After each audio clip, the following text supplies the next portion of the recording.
여러분, 잔치집은 기쁨과 즐거움과 그 다음에 웃음과 풍성함이 있는 데가 잔치집이잖아요. 그게 없으면 잔치집이 아니지. 잔치집 다 말아놓고 그냥 즐거운데 앉아서 울 겁니까? 어떡할 겁니다? 그냥 내 우울증에 빠져 있을 겁니까? 뭐합니까? 잔치집은요, 기쁨이 있고 즐거움이 있고 웃음이 있고 노래가 있고 풍성함이 있는 데가 여러분 잔치집이에요. 그래서 천국은 잔치집과 같다. 천국은 잔치집과 같다. 신앙생활은 잔치집과 같다. 예수 안에 기쁨이 있고 즐거움이 있고 풍족이 있고 만족이 있다. 그 기쁨과 풍성함을 예수님의 이름으로 누리시기를 축원합니다. 저도 그렇고 여러분들도 그렇고 가면 갈수록 진국인 포도주가 나와야 되잖아요. 그래서 더 기쁘고 더 즐겁고. 신랑은 우리 주님이십니다. 신부는 교회입니다. 신랑이 예수님이시고 신부인 교회는요, 저와 여러분들이 주님의 신부예요. 이미 약속되어 있어요. 여러분, 주님이 오시면 결혼 예식이 진행된다고 요한계시록에 말합니다. 예수님의 교회와 혼인 공중혼인잔치 정식 결혼식 때까지 사랑하는 성도 여러분, 우리 순결하시기를 축원하는 거예요. 이쁜 모습으로, 아름다운 모습으로 신랑 올 때를 기다리면서 흰 세마포옷을 입고 신랑 예수여 어서 오시옵소서. 이게 교회입니다. 흰세마포옷은 뭐라고 그랬습니까? 성도들의 거룩한 행실이다, 착한 행실이다 그랬어요. 그 옷을 입고요, 신랑 오신 예수님 오실 때까지 기다리는 거예요. 기다리는 거예요. 지금 기다리고 있는 거예요, 저와 여러분들이. 포도주는요, 잔치집에서 중요한 음료예요. 음료예요. 옛날 여러분 잔치집을 하면, 아니 이 집에는 왜 막걸리가 없는겨? 아니 이 집에는 왜 막걸리가 없는겨? 그래요. 그들에게는 기쁨과 즐거움을 주는 이 포도주가 필요한 거예요. 근데 그 포도주가 이 집에서 떨어졌다는 얘기예요. 우리하고 개념이 좀 틀립니다. 여기서 말하는 포도주는 그들은요, 기쁨을 주는 것인 동시에 음료 역할도 하는 것이 이 포도주예요. 그 시대가 그렇습니다. 근데 그게 떨어진 거예요. 여러분, 포도주는 기쁨과 즐거움을 주는 음료예요. 잔치집에 떨어지면 안 돼요. 떨어지면 주님으로 인해서 숙지로 공급받으시기를 축원합니다. 떨어진 것도 모르고 있는 게 문제입니다. 내 속에 무엇이 떨어져 있고 내 속에 무엇이 모자라고 내 속에 무엇이 지금 없는지를 모르는 게 문제지. 알면 걱정 안 하겠는데 모르는 게 문제예요. 그러니까 여러분, 빨리 알아차리시고 떨어진 것이 발견되면 즉시 주님으로부터 공급받으시기를 축원합니다. 수고하고 무거운 짐진 자들은 다 내게로 오라, 내가 너희를 쉬게 하리라 그랬어요. 무거운 짐 메고 헤매이지 말고 그 짐을 주님께 부탁드리고 지게 하심으로 여러분, 내 짐은 쉽고 가벼우고 내 짐은 매기 쉬우니라 라는 주님이 말씀하시잖아요. 내 짐은 짓고 지기 쉽고 가벼우니라. 내 짐을 지고 무거워 홀로 견디다 못해 쓰러지지 마시고 우리 주님께 우리 다 맡기시길 바랍니다. 수고하고 무거운 짐진 자들은 다 내게로 오라, 내가 너희를 쉬게 하리라. 여러분, 포도주는요, 생명이고 성령입니다. 그러니까 이 생명은 예수의 영원한 생명이에요. 포도주는 우리가 그 포도주가 떨어졌다라고 하는 것은 예수의 생명이 떨어졌을 때를 말합니다. 없을 때 말합니다. 이 예수님의 생명이 영원한 생명입니다. 이 영원한 생명은요, 천국에서 우리 주님과 더불어 영원히 사는 생명을 말하는 거고요. 죽었다라고 하는 것이 죽에 떨어져서 영원히 고통 속에 처하는 것이 죽었다라고 말하는 겁니다. 생명이 없다라고 말하는 거예요. 그 생명이 예수님으로부터 여러분 옵니다. 부활의 생명입니다. 이 믿음으로 이 영원한 생명을 우리가 누립니다. 주 예수를 믿어라. 그래야만 너와 내 집에 영생을 얻으리라. 구원을 얻으리라. 영원한 생명이 잊어버렸다고 생각이 된다고 한다면, 구원받음이 잃어버렸다고 생각이 된다면, 천국과에서 주님과 더불어 영원히 살 수 있는 것이 잃어버렸다고 생각된다면 주께로 나오십시오. 주님으로부터 해결 받으시라고 하는 거예요. 믿음으로 이 영원한 생명을 누리시기를 축원합니다. 포도주는 또 성령님을 의미한다고 그랬어요. 여러분, 성령님은 교회에서 주신 주님 놀라운 선물이에요. 우리 예수님이 여러분 계시다가 가시면서 내가 아버지께 받아 너에게 보내리라고 했던 그 성령이에요. 성령의 역할이 굉장히 다양합니다. 굉장히 다양한데 성령님이에요. 성령님이 무슨 성령님이시냐면요, 여기서는 희락과 기쁨과 즐거움의 영이에요. 물론 성령님은요 지혜의 영이요 지식의 영이에요. 성령님은요 보여주시고 들려주시고 깨닫게 하는 성령이에요. 성령님은요 우리 예수님을 주라고 고백하게 하시는 영이에요. 성령님이 우리 안에 계시면은요 믿음이 생성됩니다. 고마움과 감사가 넘쳐납니다. 여기서 성령님은요 우리에게 주시는 하나님의 놀라운 선물로 기쁨이에요. 성령 받으면 가장 먼저 찾아오는 것이 기쁨이에요. 즐거움이에요. 내가 진정 예수 믿을 걸, 내가 진정 예수 믿을 걸. 오래전에 여러분 그 외삼촌, 외숙모님, 큰 외숙모님이, 여러분 그분이 제가 어렸을 때 그 외숙모님 집에 마실 가면요, 항상 이거 들리고 있었고요. 그냥 이런 데다가 그냥 달마다서 그냥 벌이 팍팍 걸어놓고요. 저기 했었어요. 그런데요, 연세가 드시고 예수 믿고 하시는 얘기가 내가 진정 믿을 걸 그래요. 진정 믿을 걸.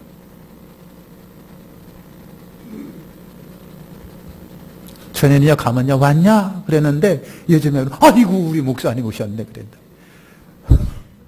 그렇게 변해요. 진정 예수 믿을 걸. 성령님이 가르쳐 주십니다. 보여주십니다. 생각나게 하십니다. 깨닫게 해주시는 거예요. 희락의 영이에요. 여러분 예수 믿으면서 기쁨이 없습니까? 희락이 없습니까? 즐거움이 없습니까? 괜히 정신 나간 사람처럼 기쁘고 즐거워라는 얘기가 아니라 소망이 있기 때문에 기쁜 거예요. 미래가 있기 때문에 기쁜 거예요. 자신이 있기 때문에 기쁜 거예요. 이거는요 세상이 주는 것 같지 않은 하나님이 주시는 세상에 하나님이 주시는 평화를 누리라고 그랬거든요.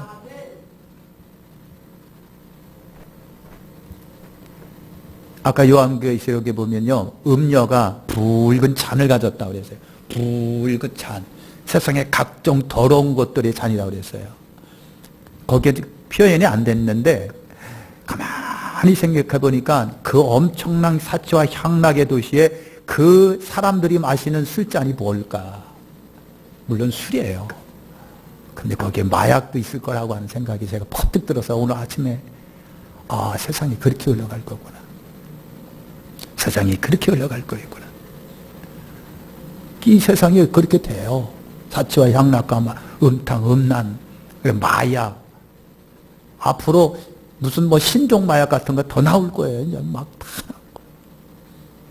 그거로 사람이 즐거움을 삼을 거예요. 쾌락을 삼을 거예요. 그래서 그 바벨론이 무너집니다. 바벨론이 무너지니까 통곡하고 우는 사람들이 전 세계 사람이에요. 선장들도 웃고 선객들도 울고 선원들도 울고 나라가 왕들이 울어요. 왜 울어? 지 나라가 아닌데. 바벨론이 무너지니까요 전 세계가 여러분 경직이 됩니다. 큰일 났다. 이거 어떻게 살아? 뭐 어떻게 먹고 살지? 어디서 이제 즐거움을 찾지? 어디서 무역을 하지? 어떻게 해서 어디하고 장사를 하지? 어떻게 해서 어디서 돈을 벌지? 난리가 납니다. 이것이 바벨론입니다. 사랑하는 성도 여러분, 성령으로 기뻐하시길 축원합니다. 말씀으로 기뻐하세요. 다른 것으로 찾아가는 큰일 납니다. 참포도지 출절을 아는 이만이 여러분 알아요. 연회장이 여러분 포도주가 막 돌아다니 얼큰이 새가지고 서로 주거니 받거니 하면서, 근데 가면 갈수록 좋은 포도주가 나오니까 이상하다. 이 집은 어떻게 가면 갈수록 좋은 포도주가 나와? 그러는 거예요. 따라서 합니다. 아는 사람만 안다. 여러분 아는 사람만 알아요. 마리아가 알아요. 종들이 알아요. 예수님이 알아요.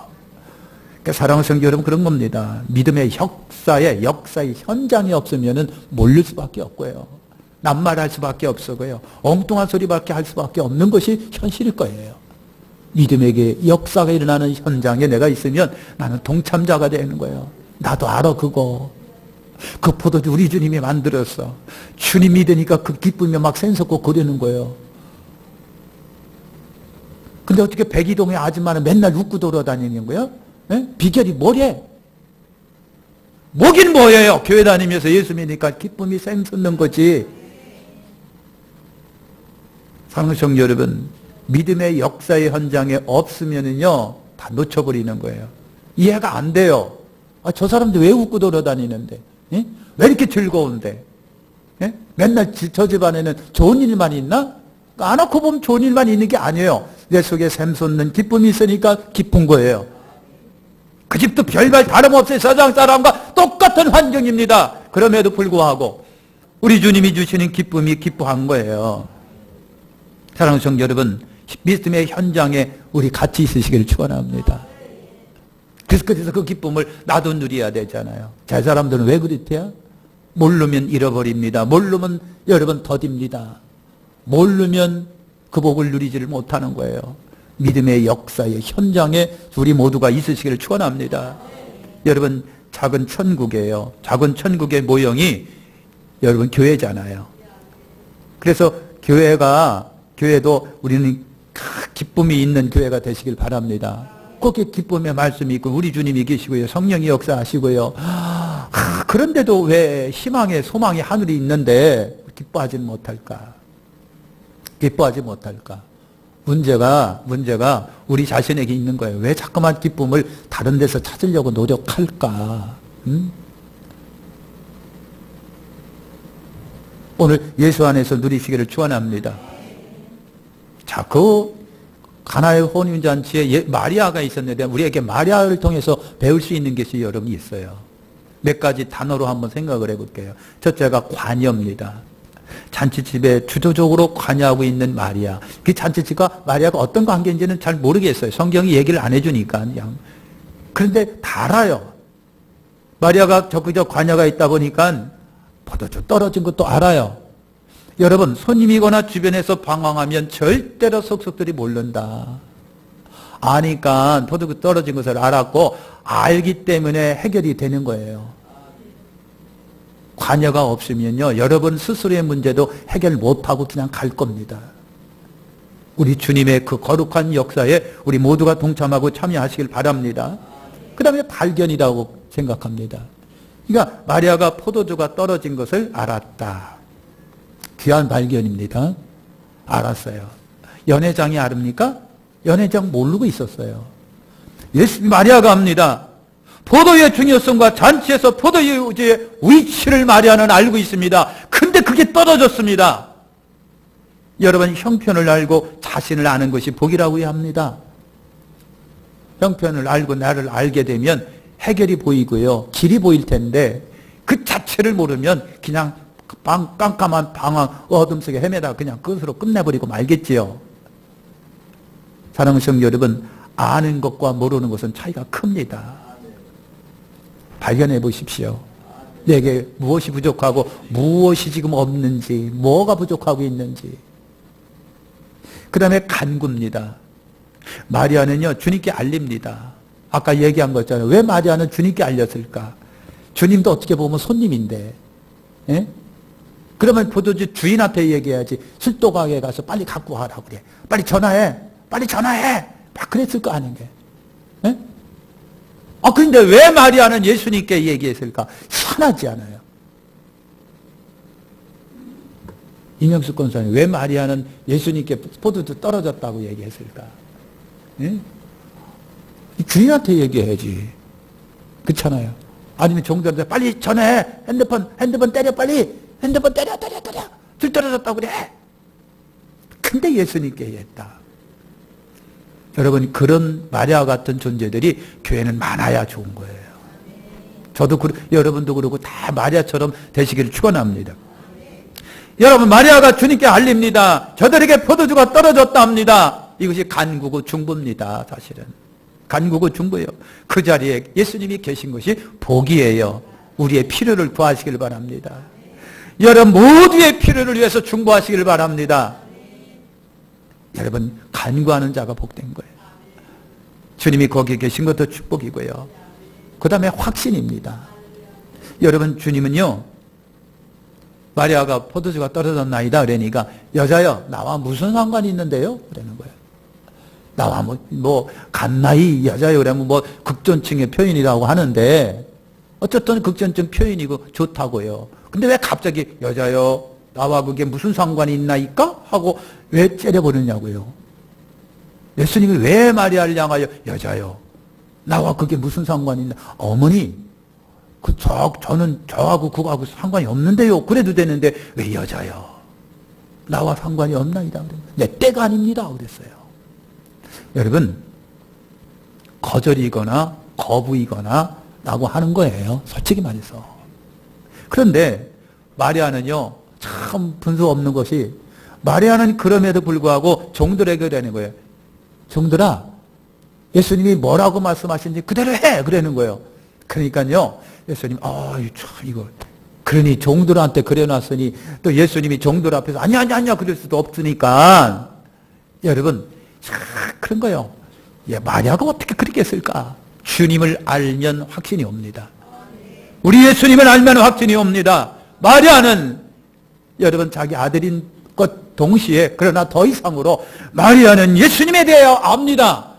이분이야말로 누구인 걸 압니다. 확신이 옵니다. 그러니까 종들에게 말합니다. 무슨 말을 하든지 그대로 하라 그럽니다.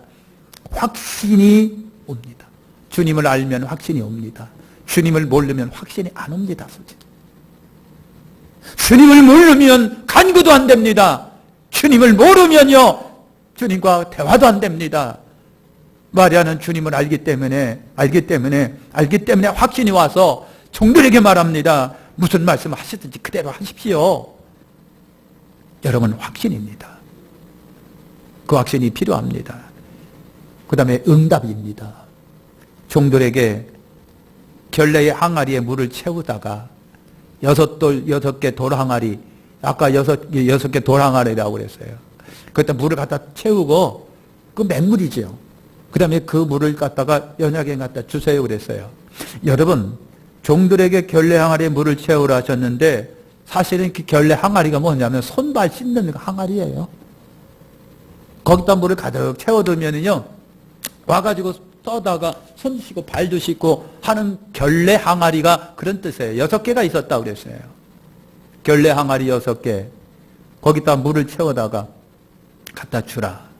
종들이 그래 순종합니다. 군소리 없이 순종합니다. 떠다가 연회장에 갖다 줍니다. 그대로 했습니다. 사랑하는 성도 여러분, 군소리 없이 그대로 하는 게 순종인 겁니다. 군소리 없이 이유 없이 이거 결례 항아리인데요. 안 된대. 근데 이거 맹물인데요. 왜 모르겠어요? 알지 왜 모르겠어요? 그럼에도 불구하고 순종하는 것이 순종이다. 그죠? 순종이 그런 거예요. 아닌데요. 이유를 댑니다. 제 상식으로는 아닌 것 같은데요. 제 경험으로는 이게 아닌 것 같은데요. 이거는 참 솔직히 말해서 손발 씻는 물인데요. 물이잖아요. 맹물. 솔직히 저는 양심상 이거 떠다가 연회장에 못 갖다 주겠어요. 진짜 양심상 못 하겠어요. 거짓말 시키는 것 같으면 못 하겠어요. 아마 똑똑한 저는 그랬을 것 같아요. 근데요 종들은요 그냥 떠다가 갖다 줍니다. 미안하지만 여러분 이게 순종입니다. 믿음이 이것이 순종입니다. 믿음이에요. 이것이 순종이고 믿음입니다. 이유가 없습니다. 항의가 없습니다. 제 상식은 뭔데요? 그것이 없습니다. 그래서 순종한 겁니다. 종들은 마리아의 말대로 주님이 하신 말씀대로 여러분 물을 떠다가 연회장에 갖다 주니까 놀라운 기적이 일어납니다. 그래서 물이 변화의 포도주가 된 겁니다. 순종이 제사보다 나은 거예요. 결과는 어땠습니까? 연회장이 놀랬다. 물이 변화의 포도주가 된 것을 모르고 일반 상식은 처음에 좋은 포도주를 내놓고 후에 질라든 것을 내놓는 것인데 이 집은 안 그렇구나 그랬는 거예요. 따라서 합니다. 이 집은 안 그렇구나. 이 집이 바로 교회인 것을 믿으시기 바랍니다. 가면 갈수록 좋아지는데요. 여러분 신앙이 가면 갈수록 좋아지시고요. 여러분의 믿음의 가정이 가면 갈수록 좋아지시고요. 여러분의 사업장이 가면 갈수록 좋아지는 것이 믿음의 역사입니다. 그죠? 그것이 교회 특징이에요. 이 집은 연회장이 어떻게 다른 집하고 정반대요? 왜? 그런 거예요. 이게 구별입니다. 그죠? 이 집은 왜 다른 집하고 정반대요? 이게 교회입니다. 우리 그걸 회복하시기를 축원합니다. 그죠? 우리가 여기서 교훈을 배울 수 있는 것이 바로 관여하자, 참여하자, 손님이 되지 말자. 그리고 주님을 어디든 모시자. 만사매사 주님께 기도하자. 확신을 가지자. 믿고 순종하자. 라고 하는 거예요. 마지막 우리가 정경 항아리, 정결 항아리를 생각해 볼게요. 예수님은 율법의 완성자라고 하셨잖아요. 정결 항아리가 율법을 의미합니다. 그러니까 6개가 있다고 그랬어요. 7보다 하나가 부족해요. 7은 완성주자인데 6개는요, 그렇게 뭔가 모든 게 부족하고 아닌 것이 숫자예요. 그래서 인간 숫자예요. 그러니까 6개가 있다라고 하는 게 그는 율법의 부족성을 우리에게 깨닫고 있는 거예요. 율법은 부족해요. 우리를 구원을 하는데도 부족하고요. 우리에게 만족을 주는데도 부족하고요. 하나님 자녀되게 하는데 터무니없이 부족하고요. 그래요. 그건 그림자에 지나지 않습니다. 실체는 예수님이십니다. 그런 거예요. 실제이신 예수님의 복음이 있어야 된다는 얘기예요. 그거 갖고는 안 되는 거예요. 항아리에 물을 손발 씻는 물인데 겉만 닦아낼 뿐이고 그것으로 결정적으로 우리의 더러움을 씻어낼 수가 없어요. 손발만 씻어서 냅니다. 그런데 그 물이 기쁨의 물이 된 거예요. 축복의 물이 된 거예요. 살리는 물이 된 거예요. 기쁨을 주는 복음, 변화의 복음이에요. 우리 예수님이 그 복음을 주신 거예요. 주님을 변화시키시는 분이에요. 물을 변하여 포도주가 되게 했어요. 죄인을 의인으로 마귀자식을 하나님의 자적으로 바꾸세요. 지옥갈 운명을 천국갈 운명으로 바꿔주시는 분입니다. 저주받을 인생을 복된 인생으로 바꿔주고 실패한 인생을 성공의 인생으로 바꿔주시고 갈 바를 모르는 인생들에게 갈 바를 알게 하시는 이가 예수님이시라고 하는 거예요. 예수 믿고 그런 역사가 일어나야 돼요. 예수 믿으면 멸망치 않고 영생 얻습니다. 예수님 믿으면 이처럼 된다는 얘기죠. 우리 예수님은 이사야 예언의 성취자입니다. 그 이사야 예언이 누가복음 4장에 기록된 거예요. 주의 성령이 내게 임하셨으니 이는 가난한 자에게 복음을 전하게 하시려고 내게 기름을 부으시고 나를 보내사 포로던 자에게 자유를, 눈먼 자에게 다시 보게 함을 전파하며 눌린 자를 자유롭게 하고 주의 은혜의 해를 전파하게 하려 하심이니라. 이런 주님의 은혜로 말미암아 포로에서 해방되고요, 눌림에서 해방되고요, 그죠? 여러분 정말 못 보는 것에서부터 보는 역사가 일어나시길 바랍니다. 다 여러분 자유함이 여러분 가운데 예수로 말미암아 일어나시기를 축원합니다. 주님은 항상 기적의 주인공이십니다. 주님은 변화의 주인공이시고요, 기쁨의 주인공이시고요, 우리의 신랑 예수님이십니다. 주님을 항상 내 중심에 모시고요, 항상 기도하시고 믿고 맡기시길 바랍니다. 주님을 확신하시길 바랍니다. 기도하겠습니다.